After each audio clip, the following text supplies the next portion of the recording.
نبی اکرم صلی اللہ علیہ وسلم کے زمانے میں بھی یہود اللہ کے رسول صلی اللہ علیہ وسلم کی شان میں گستاخی کی کوشش کیا کرتے تھے. آج فرانس کا معاملہ ہمارے سامنے ہے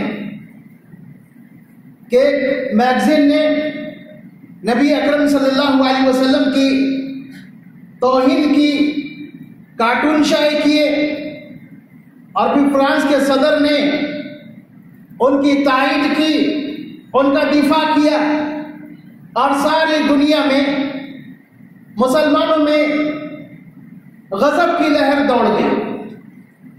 تو یہ کوئی نئی بات نہیں ہے, یہ ان کا شیوا ہے. گستاخی کی تو دور کی بات, انبیاء کو قتل کیا ہے, انبیاء کو قتل کیا ہے. نبی اکرم صلی اللہ علیہ وسلم کے زمانے میں کعب بن اشرف نام کے ایک یہودی سردار تھا. اللہ کے رسول صلی اللہ علیہ وسلم کے تعلق سے اشعار کہتا اور اس میں آپ کی توہین کرتا, مسلمانوں کے تعلق سے غیر غلط باتیں کہتا. نبی اکرم صلی اللہ علیہ وسلم آخر میں صحابہ سے کہتے ہیں کون ہے جو مجھے کعب بن اشرف سے راحت دلائے. تو کعب بن اشرف کے رضائی بھتیجے محمد بن مسلمہ نے کہا کہ اللہ کے رسول اگر آپ اجازت دیں تو میں یہ کام کرنے کے لیے تیار ہوں.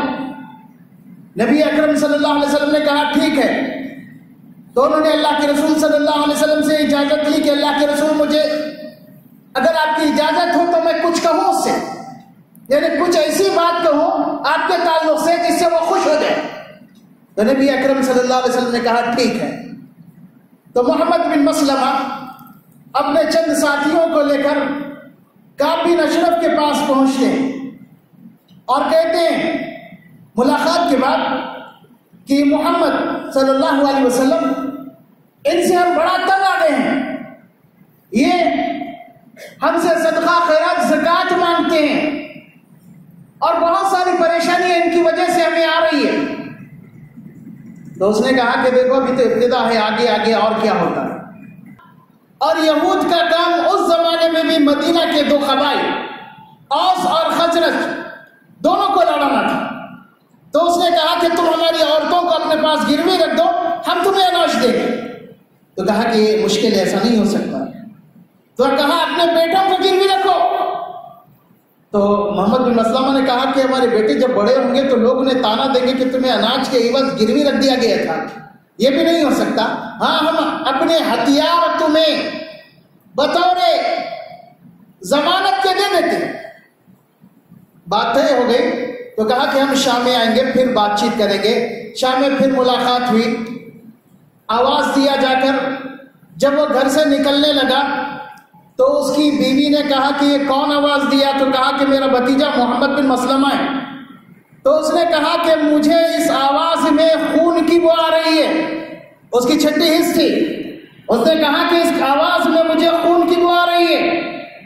محمد بن مسلمہ نے اپنے ساتھیوں سے کہا کہ میں اس کا سر سونگوں گا, یہ خوشبو لگا کر آئے گا, سر سونگوں گا, اور جیسے میں اشارہ کروں گا اس کا کام تمام کر دینا.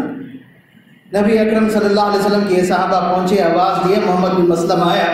بات چیت کے دوران انہوں نے کہا کہ تم نے بڑی بہترین خوشبو لگائی, میں چاہتا ہوں کہ اس خوشبو کو سونگوں. تو اس نے کہا کیوں نہیں, ضرور سن سکتے ہیں. اپنا سر جھکایا, انہوں نے بال پکڑے اور اپنے ساتھیوں کو اشارہ کیا اور ان لوگوں نے اسے قتل کر دیا اور اس کی گردن علیحدہ کر دی اس کے جسم سے. اس کی اتنی خطرناک چیخ نکلی کہ آس پاس کے سارے جو چھوٹے چھوٹے قبیلے اور قلعے تھے وہ جاگ اٹھے, لیکن اس سے پہلے ہی یہ لوگ نکل چکے.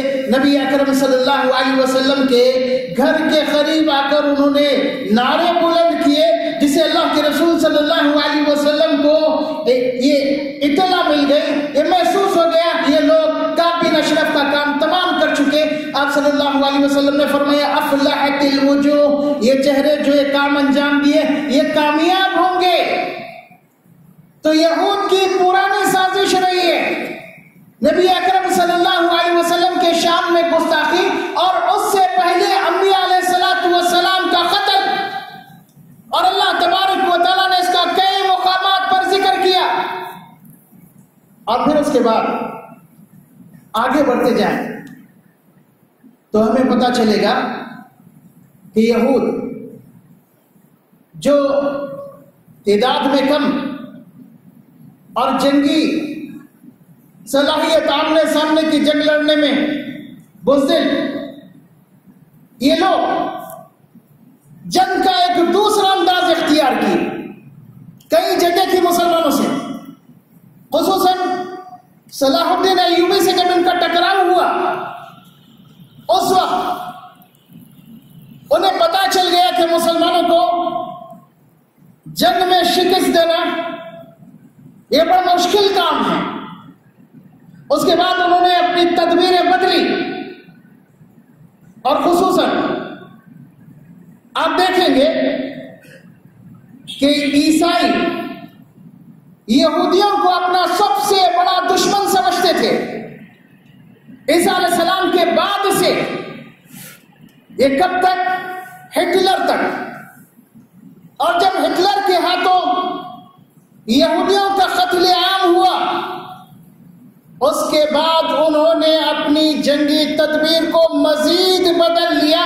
سب سے پہلے انہوں نے ایسے حالات پیدا کیے کہ جن کی دشمنی 100 سال سے چلی آ رہی تھی نصارہ سے، نصارہ جن کو دشمن سمجھتے تھے انہیں اپنا دوست بنایا، اور اسلام کے خلاف دونوں دشمنی میں متحد،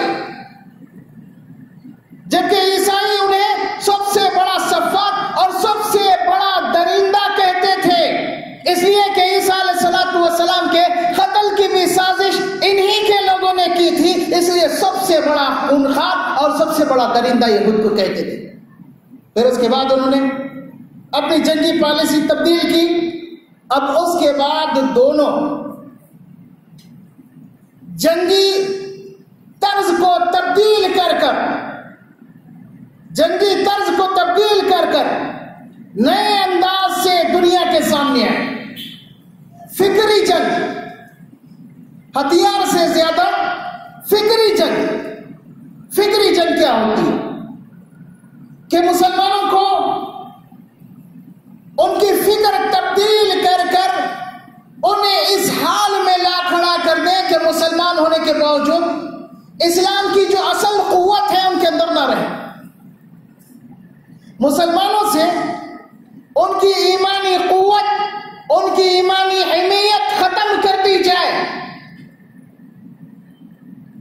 آپ دیکھیں گے کہ اس معاملے میں یہودیوں نے اور عیسائیوں نے مل کر اتنا زیادہ محنت کی کہ ہر چیز ان کے قبضے میں۔ میڈیا جو سب سے بڑا مؤثر ہتھیار ہے لوگوں کی فکر کو تبدیل کرنے کا، یہ میڈیا کا سارا مسئلہ ان دونوں سے ہی متعلق، انہیں پر قبضہ۔ وہ جیسے چاہتے ہیں ویسی چیزیں لوگوں کے درمیان آتی ہیں۔ کسی ملک کے تعلق سے لوگوں کی سوچ تبدیل کرنا ہے، یہ آسانی سے میڈیا کے ذریعے اس ملک کے تعلق سے سوچ تبدیل کر دیتے ہیں۔ کسی ملک کو دہشت گرد قرار دینا ہے، آسانی سے اسے دہشت گرد قرار دے دیتے ہیں اور میڈیا کے ذریعے سے لوگوں کا ذہن بنا دیتے ہیں۔ کسی ایسی چیز کو جسے اسلام نے حرام کیا، بڑے ہی اچھے انداز میں وہ مسلمانوں میں اور دیگر لوگوں میں اسے داخل کر دیتے ہیں۔ یہ فکری جنگ ہے کہ مسلمانوں کی فکر کو، ان کی سوچ کو تبدیل کر دیا جائے۔ اسی لیے جب بھی کوئی معاملہ آتا ہے تو ہم اسے اسلامی نقطۂ نظر سے سمجھنے کی کوشش نہیں کرتے، اسلامی نقطۂ نظر سے سمجھنے کی کوشش نہیں کرتے، اور خصوصاً نوجوانوں میں بگاڑ کو اتنا زیادہ پھیلایا کہ جس کی کوئی حد نہیں۔ ایک مسلمان جو اللہ کے دین کے لیے لڑنے مرنے والا ہوتا تھا، مسلم نوجوان، آج اس کی یہ حالت ہے کہ اسے طہارت کے مسائل تک نہیں معلوم، طہارت کے مسائل سے بھی واقف نہیں۔ جو بنیادی چیز عبادت کے لیے ایک اہم، بغیر طہارت، بغیر پاکی کے عبادت قابل قبول نہیں، ایسی چیز، بنیادی چیز، اس سے تک واقف نہیں۔ اس کو دوسری باتیں، دوسری چیزیں سو بھی آتی۔ لیکن میڈیا کا غلط استعمال، خصوصاً سوشل میڈیا کا غلط استعمال اور ان کی چال میں کامیابی، ہمارا غلط استعمال اور ان کا اس چال میں کامیاب ہونا ہمیں یہاں تک لا پہنچایا کہ ہم مسلمان ہوتے ہوئے بھی اپنے دین سے صحیح طور پر واقف نہیں۔ اسی لیے نبی اکرم صلی اللہ علیہ وسلم نے فرمایا تھا کہ لا تتبعن سنن من کان قبلکم، کہ تم اپنے پہلے والے لوگوں کی پیروی کرو گے، بالکل برابر۔ لو دخلوا جحر ضب لدخلتموه، اگر وہ کسی بل میں داخل ہوں گے تو تم بھی اس میں داخل ہو جاؤ گے، کچھ سوچو گے نہیں۔ اور خاص کر حالیہ واقعات کے بعد مسلمانوں کو سوچنے کی ضرورت ہے کہ ایسے واقعات کیوں آ رہے ہیں۔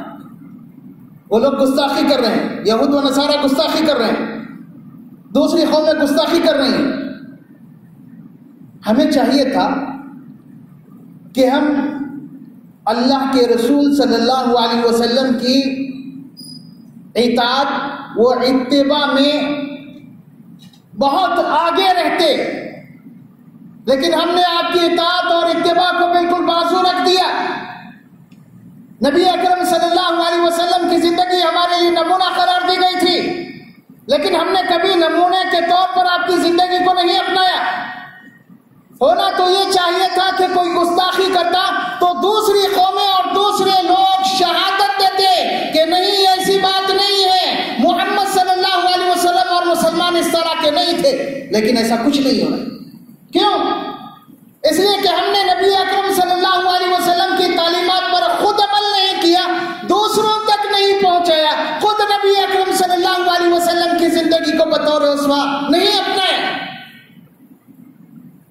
اور مسلمان سال میں ایک بار میلاد بنا کر یہ سمجھ لیتا ہے کہ اللہ کے رسول صلی اللہ علیہ وسلم کے اطاعت کی ضرورت نہیں، آپ کے اسوہ کو اپنانے کی ضرورت نہیں۔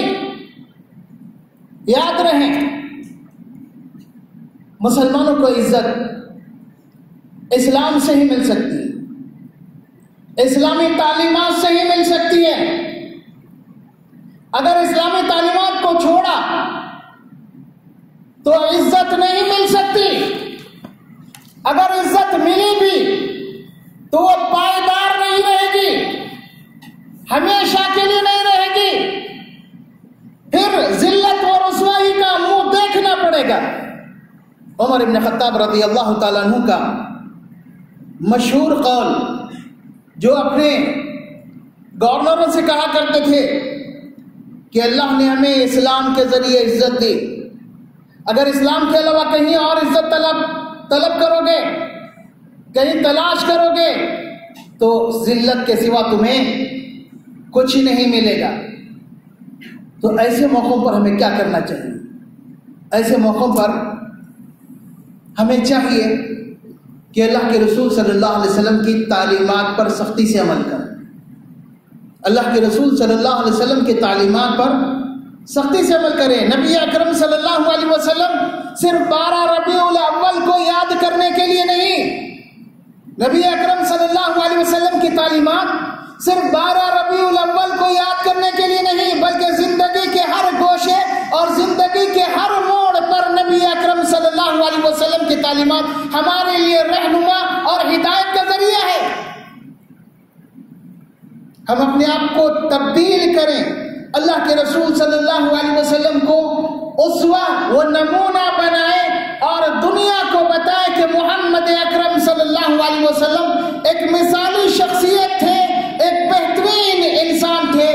کے بعد جب ہم اللہ کے رسول کو نمونہ بنائیں گے اپنے لیے تو کوئی آپ کی شان میں گستاخی کرنے کی جرات نہیں کرے گا. اس لیے ہمیں